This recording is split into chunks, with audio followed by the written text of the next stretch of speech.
올해도 변함없이 2025년에 대한민국 소비 문화를 미리 전망해 보는 트렌드 코리아 2025라는 책이 출간이 되었습니다. 매년 10개의 소비 트렌드 키워드를 소개하는데 그 중에 하나인 아보하라는 키워드입니다. 여러분 혹시 아보하가 무슨 뜻인지 아십니까? 아주 보통의 하루라는 뜻이에요. 아주 보통의 하루. 수년간 사람들의 의식을 지배했던 것은 경쟁입니다. 남들보다 앞서야 했고, 남들보다 월등해야 했으며, 남들보다 높은 위치에 올라서야만 했습니다. 그러기 위해서 몸과 마음을 갈아 넣어야 했고, 시간과 노력을 어딘가에 쏟아 부어야만 했습니다. 왜요? 더 나은 삶을 위해서. 아니, 더 정확하게는 남들보다 더 나은 삶을 살기 위해서. 그런데 현실은 어떻습니까? 이렇게 열심히 좀 살면 좀 더 반짝이고 빛날 것이라는 기대를 가지고 내일을 위해서 오늘을 살았는데 어제와 다르지 않은 오늘을 경험하면서 삶의 방향성을 잃게 되었어요. 그러면서 가지는 고민이 있습니다. 더 나은 삶이 뭐지? 정말 더 나은 삶이라는 것은 실제로 존재하는 것일까? 에 대한 고민이에요. 이전에는 남들이 하니까 남들보다 뒤처지지 않으려고, 아니 루저라는 소리 듣지 않으려고 남들이 가는 길을 그대로 갔습니다. 근데 가면 갈수록 무엇을 위해 가는 거지? 이렇게 계속 달리는 것이 의미가 있는 것인가? 라고 하는 고민을 하면서 보장되지 않은 더 나은 내일을 위해서 오늘을 희생하는 게 아니라 오늘 하루, 지금이라는 이 현재가 가장 소중하고 그 시간을 무탈하게 잘 보내는 것이 인생을 의미 있게 사는 것이고 더 나은 내일의 시작점이라는 것을 이제 사람들이 깨닫기 시작했다는 거예요. 그래서 이 행복이라는 것이 하루를 경쟁적으로 살아가면서 얻어지는 성취가 아니라 그냥 오늘 내게 주어지는 이 보통의 하루를 무탈하게 살아내면서 얻어지는 만족에서 온다는 것을 비로소 사람들이 깨닫게 됐다는 거예요. 여러분 그렇습니다. 아보하, 아주 보통의 하루가 어떤 사람들에게는 당연한 것처럼 여겨질 수 있고 또 어떤 사람들에게는 아주 지루한 일상으로 받아들여질 수도 있지만 여러분 한번 병원을 가보십시오. 연세 드신 분들만 병원 가는 곳이 아니라 여러분 가보시면 알지만 정말 어린 아이에서부터 젊은이들 정말 많이 병원에 있잖아요. 그분들에게는 아주 보통의 하루만큼 귀하고 소중한 시간이 없다는 거예요. 그들이 지금 바라는 삶은요 모두 동일하게 아보하예요. 아주 보통의 삶, 일상의 삶으로 돌아가고 싶다는 겁니다. 저도 지난주 몸의 컨디션이 좀 안 좋았어요. 막 그냥 아파 느낌이. 근데 감기 걸린 건 아니에요. 그러다 보니까 이 하루를 소화해내고 살아내는 게 쉽지가 않더라는 거죠. 그렇게 본다면 우리에게 주어지는 이 아주 보통의 이 하루는 그냥의 하루가 아니라 하나님이 우리에게 주신 선물이고 또 기적이라는 것입니다. 오늘 본문은 우리에게 아주 익숙한 시편 23편의 말씀입니다. 시편 기자인 다윗은 하나님을 목자로 비유하고 자신이 양으로서 누리는 평안과 안식을 고백하고 있는데요. 우리 다시 한번 읽어볼까요? 큰 목소리로 시작. 여호와는 나의 목자시니 내게 부족함이 없으리로다. 그가 나를 푸른 풀밭에 놓이시며 쉴만한 물가로 인도하시는도다. 여러분 무엇을 느끼십니까? 평범한 일상이 느껴지지 않습니까? 다윗은 부족함이 없다라고 고백을 해요. 어느 정도냐면 양이 마치 푸른 풀밭에 누워 있는 것 같이. 여러분 생각해 보십시오. 먹을 것이 지천에 깔려 있습니다. 행복하지 않을까요? 정말 즐겁지 않을까요? 상상만 해도 좋지 않을까요? 또 쉴만한 물가입니다. 그냥 물가가 아니라 쉴만한 물가입니다. 어떤 해나 위협을 받지 않는, 어떤 쫓김도 없는, 편안하게 마음 놓고 쉴 수 있는 그런 쉴만한 물가입니다. 그런데 양들에게는요, 이 푸른 초장과 쉴만한 물가는 매일같이 경험하는 아보하, 아주 평범한 하루입니다. 아침에 눈을 뜨면 목자를 따라 나아가고 푸른 초장에서 풀을 뜯으며 물가에서 쉬곤 합니다. 특별한 일이 일어나는 것도 아니고 매일 비슷한 반복의 하루의 모습인 거예요. 하지만 양들에게 그 아보하가 가능하려면 반드시 목자가 있어야만 하더라는 겁니다. 그것도 사꾼 목자가 아니라 선한 목자. 선한 목자는 양과 늘 함께 합니다. 그래서 양의 필요를 누구보다 더 잘 압니다. 목이 마르면 물을 주고, 배가 고프면 먹을 것을 주고, 털갈이 할 때가 되면 털을 깎아주고. 그래서 우리가 본문에서 집중해야 될 부분은 푸른 초장과 쉴 만한 물가가 아니라 여호와는 나의 목자시니, 목자가 되신 여호와이시고, 거기서 더 스페시픽하게 포커싱 해야 될 말씀이 있다면 나의 목자예요. 나의 목자라고 고백하는 다윗의 고백입니다. 여호와는 나의 목자시다. 여러분, 여호와는 나의 목자라는 이 다윗의 고백 속에 뭐가 느껴지십니까? 다윗과 하나님과의 친밀감. 그렇죠? 나의 하나님. 친밀감. 여러분, 신앙생활에서 하나님과의 친밀감을 갖는 건 핵심 중에 핵심입니다. 하나님과의 친밀감을 놓치는 순간 예배는 그저 종교적인 의식과 의무가 되는 거예요. 친밀감이 없는 기도는 자기 목적을 위한 수단이 될 뿐입니다. 친밀감이 없는 관계는요, 서로에게 그냥 헌신 없는 요구만 따르는 거예요. 나에게 무엇을 바라는 사람에게 만나면 관계가 그냥 부담스럽습니다. 여러분, 그렇다면 다윗은 나의 목자라고 할 만큼 여호와 하나님과 어떻게 이 친밀감이 만들어졌을까? 여러분, 친밀감을 갖는 통로는요, 따라합시다. 묵상인 거예요.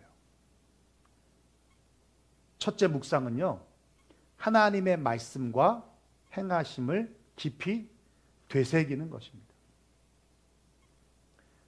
네, 시편 63편 6절입니다. PPT가 아주 많이 안 넘어갔어요. 네. 우리 은영이가 설교에 집중하느라고, 나를 그냥 너무 집중해서 보느라고. 그래서 사실 저 자리가 힘들어요. 근데 연전사님도 초반엔 그랬는데 나중에는 굉장히 잘하셨어요. 설교를 안 듣는다는 얘기지.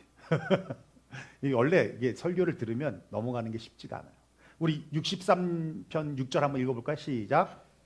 내가 나의 천상에서 주를 기억하며 새벽에 주의 말씀을 작은 소리로 읊조릴 때에 하오리니. 예, 여러분 말씀을 잘 보시면 알겠지만 잠을 자기 위해 누운 침상에서도 오늘 하루 함께 하신 주님을 기억하며 묵상하는 거예요. 그리고 눈을 뜬 새벽에도 주의 말씀을 작은 소리로 읊조리면서 오늘 하루 선하게 인도하실 하나님을 기대하는 겁니다. 여러분, 묵상은 단순히 생각하는 것을 넘어 하나님의 말씀과 행하심을 깊이 음미하고 되새기는 것을 말씀하고 있어요. 또한 묵상은 마약이 아니라 보약입니다. 꾸준함에서 효과가 나타난다는 거예요. 여러분, 마약은 먹는 즉시 효과가 나타나죠. 그러나 내성이 생겨서요, 처음 느낀 그 느낌을 느끼려면 더 많은 약을 먹어야만 합니다. 그래서 더 하다가 결국은 쇼크로, 심장마비로 죽게 되는 거예요. 묵상을 마약처럼 효과를 보려고 한다면 그건 아주 잘못된 접근입니다. 묵상은 마약이 아니라 보약이에요. 보약은 꾸준하게 먹어야 효과를 보는 겁니다. 어릴 때 인삼이나 보약을 먹고 자란 친구와 그렇지 않은 친구는 현격한 차이가 있어요. 기초 체력이 다릅니다. 여러분, 기초 체력을 저력이라고 하는 거예요. 다른 말로 하면 깡이라는 거예요. 깡이 끈기를 가져오고 깡이 물러서지 않는 용기를 가져오는 겁니다. 이렇게 기초가 튼튼해야 무너지지 않는 거예요. 그래서 묵상으로 다져진 사람들을 보면요, 삶의 문제를 만날 때 당황하지 않고 믿음으로 반응하고 믿음으로 해결하는 것을 보게 되더라는 거예요. 세 번째, 묵상은 정점 없는 인생을 만듭니다. 우리 시편 1편 한번 읽어볼까요? 시작. 오직 여호와의 율법을 즐거워하여 그의 율법을 주야로 묵상한도다. 그는 시냇가에 심은 나무가 철을 따라 열매를 맺으며 그 잎사귀가 마르지 아니함 같으니 그가 하는 모든 일이 다 형통하리로다. 예, 세상의 모든 것은 전성기도 있고 쇠퇴기도 있습니다. 세계사를 보아도 망할 것 같지 않은 바벨론도 망하고 페르시아도 망하고 로마도 망하고 그리고 소련도 해체되고 경제대국이라고 일컫는 일본도 점점 무너져가고 있습니다. 미국의 역사가 이제 내년이면 250년인데 언제까지 이 패권을 지키고 있을까요?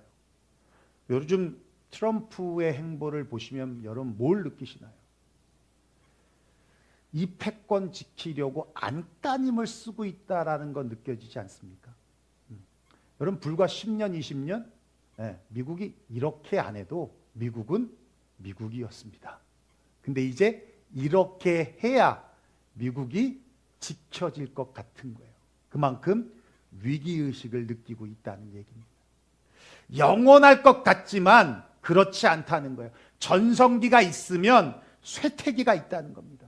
여러분, 인생도 마찬가지예요. 육체적인 성장기가 있다면 성장 위에는 노쇠기가 있는 겁니다. 삶의 질면에서 전성기가 있다면 쇠퇴기도 있는 겁니다.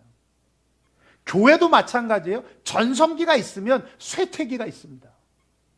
우리는 언제 전성기가 올까요? 여러분, 우린 전성기 아직 안 왔어요. 우린 안 왔습니다. 우리 벌써 쇠퇴기라고요? 아니에요. 우린 전성기 안 왔어. 비즈니스 하는 분들도 그래요. 잘 될 때가 있으면 안 될 때가 있는데 잘 될 때를 생각해서 계속 쏟아부으면 그게 나중에 빚으로 오는 겁니다. 그 지혜가 필요한 거죠. 그런데 말씀을 주야로 묵상하는 사람은 철을 따라 열매를 맺고 잎사귀가 마르지 않고 모든 일에 형통한다. 이게 무슨 말이에요? 쭉 전성기라는 거예요. 쇠퇴기가 없다는 거예요. 제가 여러분에게 강조드렸지만 이어령 교수가 이런 말을 했어요. 인생의 정점을 찍지 말아라. 산 정상에 오르면 그 다음 뭐가 있어요? 내리막길, 내려가는 것밖에 없다는 거예요. 인생의 정점을 찍으면 다음은 내리막길이라는 의미입니다. 그런 면에서 정점 찍지 말라는 얘기예요. 그렇다면 인생의 정점을 어떻게 찍지 않을 수 있느냐? 죽을 때까지 천천히 올라가느냐? 아니요.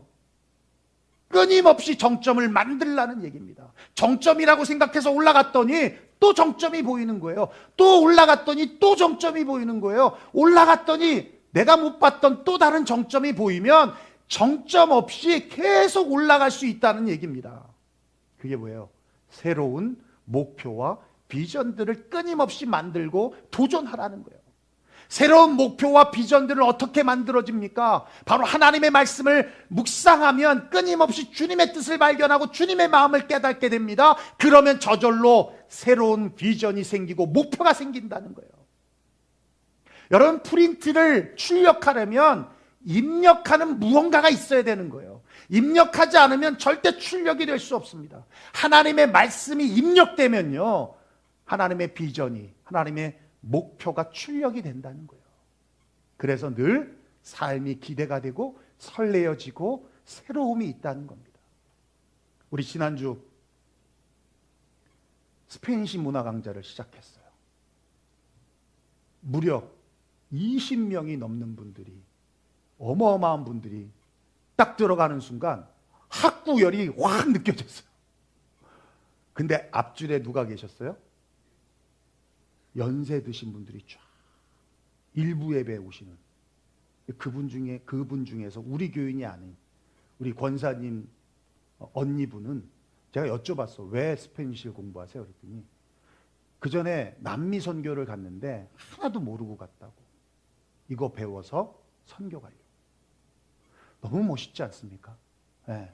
그리고 아직 연세가 많으신데 요 안승호 집사님 연세가 71이에요. 근데 현역에서 일하고 계세요.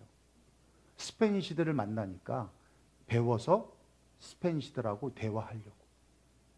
너무 멋지지 않습니까? 너무 멋있지 않습니까?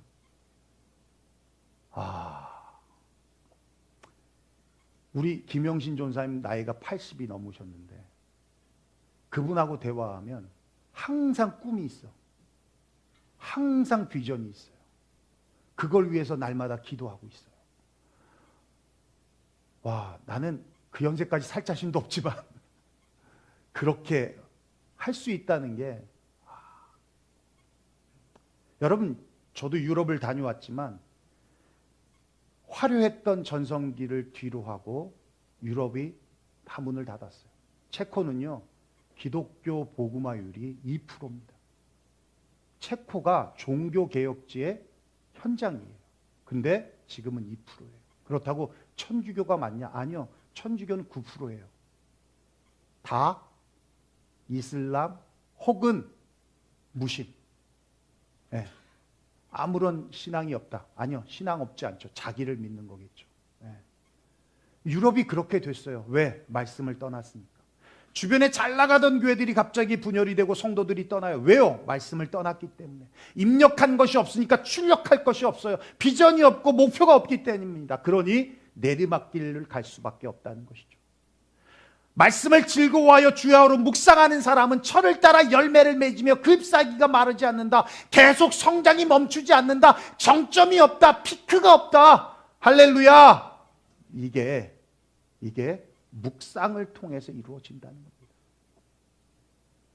나이가 어리고 나이가 젊다고 해서 그래서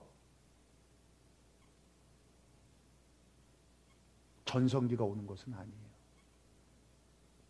꿈이 없으면, 비전이 없으면, 목표가 없으면 전성기가 오지 않습니다. 여러분, 마지막으로 묵상은요, 하나님을 향한 0.1도의 작은 변화입니다. 별을 만드는 사람들이라는 비영리 단체를 만든 신규보 대표가 있는데요, 청소년 보호자라고도 불려지는 분입니다. 그는 청소년 시기에 절도죄로 무려 한 달간 소년원에 다녀올 정도로 문제아였어요. 20대 초반에는 여자친구가 외도하는 현장을 목격해서 반쯤 정신이 나가 상대방을 두들겨 팼는데 거의 죽을 만큼 팬 거예요. 그래서 폭행죄로 구치소에 수감되기도 했습니다. 무려 10개월 동안 재판을 받으면서 그곳에서 각양각색의 사람들을 만났대요.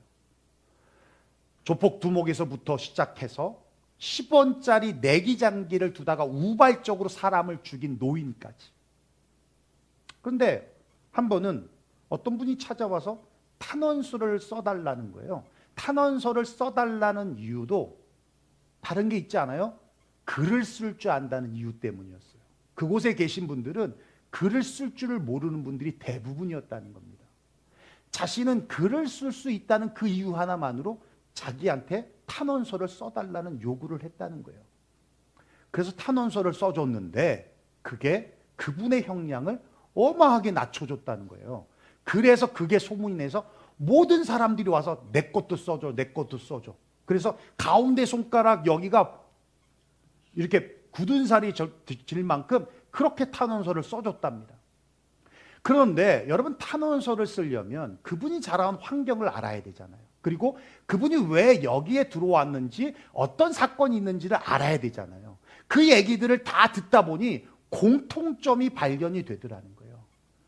거기 계신 대부분의 사람들이 유년기 혹은 청소년기에 가정이 어렵거나 혹은 깨지거나 그 사람들을 둘러싼 지지 환경이 부족했다는 공통점이 있더라는 겁니다. 자신도 그랬었고. 그렇게 자신이 가진 상처와 비슷한 사람들을 보면서 사람들에게 도움을 줄 수 있는 방법을 찾고자 하는 마음이 생기면서 그곳에서 하나님을 만나게 되고 인격적으로 하나님과 교제하게 되었다는 겁니다. 그리고는 재판 결과가 징역 3년에 집행유예 4년, 사회봉사 240시간을 받고 집행유예니까 그죠? 풀려나게 됐어요. 그리고는 사회봉사 명령을 따라서 여러 곳으로 가면서 봉사활동을 하는데 정말 하나님께서 다양한 사람들을 보여주시면서 변화를 시키시더라는 거예요. 한 번은 찾아갔던 곳이 다운증후군 재활센터였답니다. 거기서 만난 1살 형이 있는데 여러분 아시죠? 다운증후군인 분들은요 30살을 넘기기 어렵습니다. 30 이상 넘기기 어려워요. 그런데 그 1살 많은 형은 이 심규보 씨를 볼 때마다 항상 똑같은 말을 한다는 거예요. 안녕하십니까? 저는 잘 지내고 있습니다. 그분에게 있어서 하루하루는 정말 잘 지내야 되는 하루인 거예요. 생명이 언제 끝날지 모르는 하루인 거예요. 그 반복되는 인사를 들으면서 자신이 지금까지 살았던 의미 없는 삶에 대한 반성을 하게 되었답니다. 그리고 25살 때 오토바이 사고로 시력을 잃은 형을 시각장애인 협회에서 만났는데 그가 애꿎은 질문을 했대요. 형, 태어날 때부터 눈이 안 보이는 게 나아요? 아니면 이렇게 형처럼 후천적으로 실명되는 게 나아요? 이게 어찌 들으면 정말 무례한 질문일 수 있잖아요. 근데 그 형이 웃으면서 아주 웃으면서 자연스럽게 대답하기를 난 25살까지 봐서 괜찮아. 시각장애인 협회에 있는 많은 분들은 태어날 때부터 장애를 안고 태어나신 분들이 많다 보니 그런 분들과 비교해 보면 그래도 25년 동안 봤다는 것은 감사하다는 거예요. 비록 지금 실명이 됐어도. 그 말에 늘 불평하던 자신이 한없이 부끄럽게 느껴지더라는 거예요. 그러면서 구치소에서 만난 사람들이 그 유년기와 그 청소년기를 그들의 그 아픔들을 좀 만져주고 싶다는 생각에서 별을 만드는 사람들이라는 비영리 단체를 만들었는데 사회에서는 그들이 별난 아이들로 취급받는 아이들이지만 진짜 별이 될 수 있도록 그들이 악해서 별난 아이들이 된 게 아니라 약해서 지지하는 사람이 없어서 도와주는 사람이 없어서 그 약해서 별난 취급을 받고 있는 것이라고 외치면서 위기 청소년들의 자립과 사회 복귀를 돕는 활동을 펼치고 있다는 겁니다. 그러면서 그분이 이렇게 말해요. 자기가 하는 사역은 삶의 방향을 0.1도 바꾸는 사역이라고. 지금은 0.1도지만 시간이 지나면 1도가 되고 시간이 지나면 10도가 되고 시간이 지나면 100도가 되는 거라고. 그 믿음을 가지고 사역하고 있다고.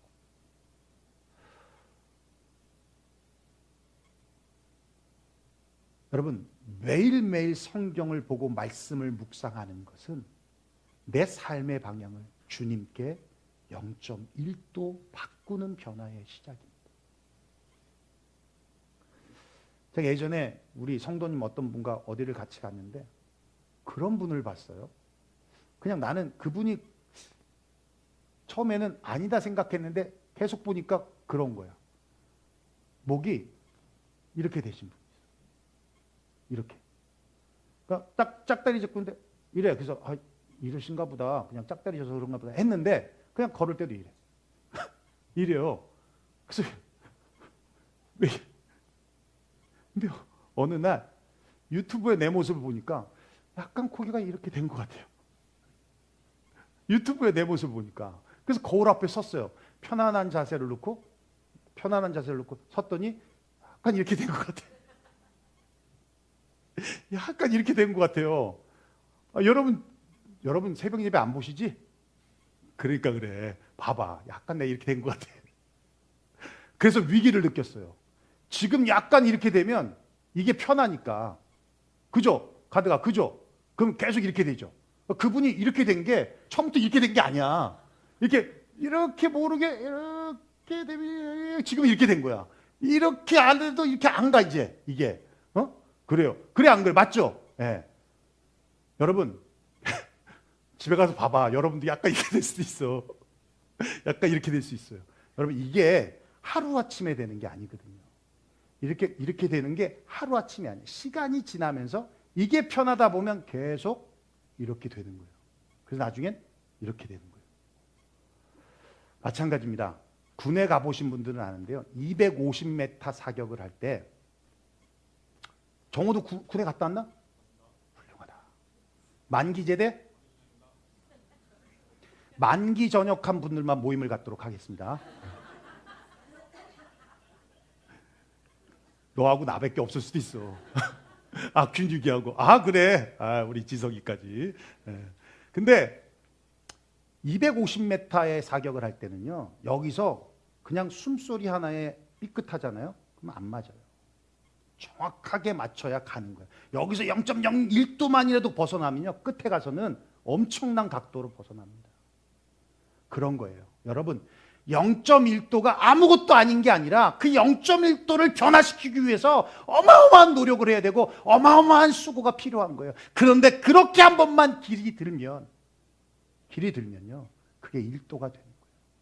그게 10도가 되는 거고 그게 100도가 되는 거예요.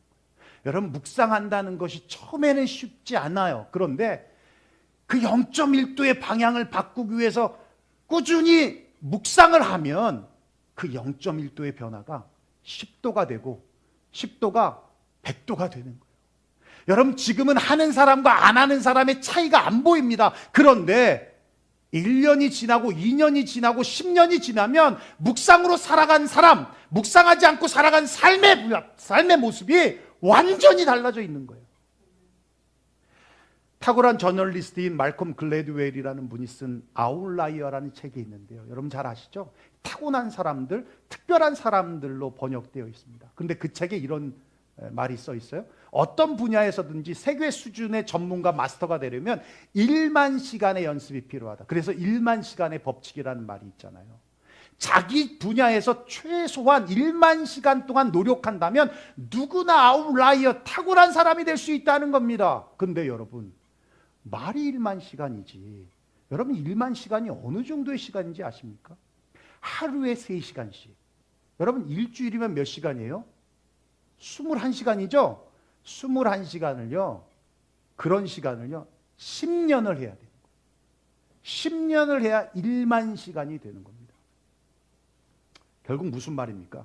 탁월한 사람이 되는 데에는 천재적 재능도 필요하지만 1만 시간 법칙이라고 말하는 것처럼 쉼없는 노력이 더 중요하다는 거예요.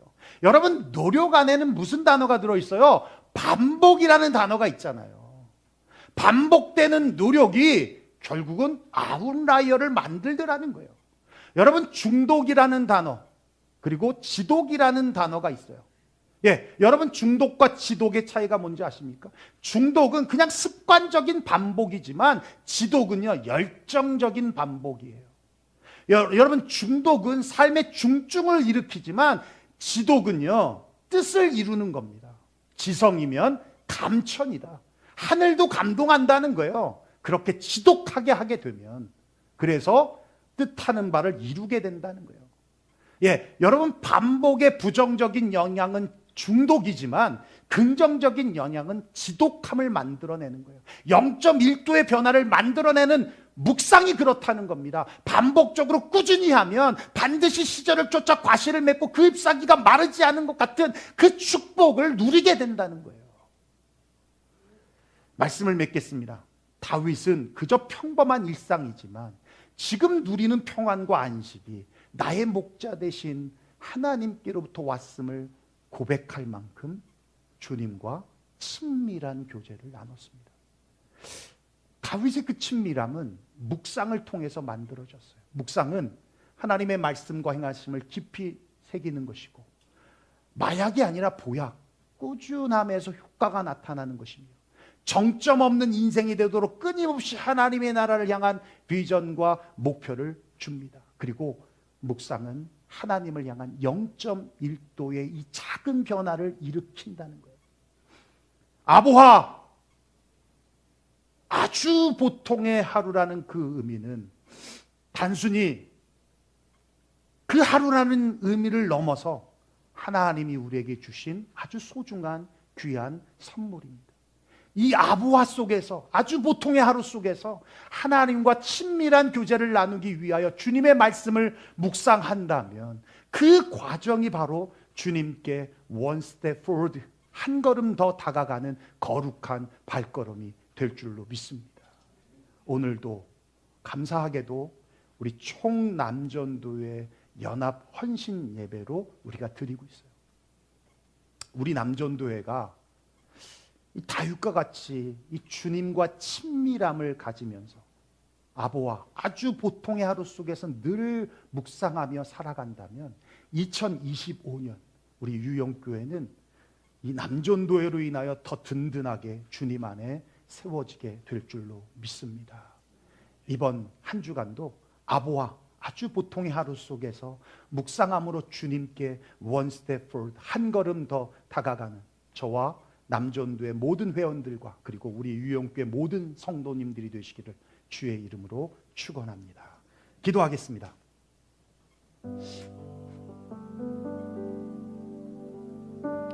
예, 오늘 말씀 들은 대로 우리 함께 기도했으면 좋겠습니다. 여러분, 아주 보통의 하루 속에서 여러분 요즘 무엇을 느끼고 계십니까? 지루함을 느끼고 계십니까? 무례함을 느끼고 계십니까? 아니면 무감각하게 그 하루를 보내고 계십니까? 근데 어떤 누군가에게는 그게 꿈이 될 수 있다는 거 생각해 보셨습니까? 어떤 누군가에게는 그 아주 보통의 하루가 너무 그립고 뼈가 시릴 만큼 바라는 그 하루라는 것을 여러분 한번 생각해 보셨습니까? 다윗은 대단한 것을 하나님 안에서 누리고 있는 것이 아니었던 것을 오늘 본문을 통해서 우리 한번 다시 확인했습니다. 우리에게 주어진 아주 보통의 하루, 그 하루를 참 잘 무탈하게 보내는 것이 또 우리에게 얻어지는 행복이고 만족이라는 것을 우리 다시 한번 깨달았으면 좋겠습니다.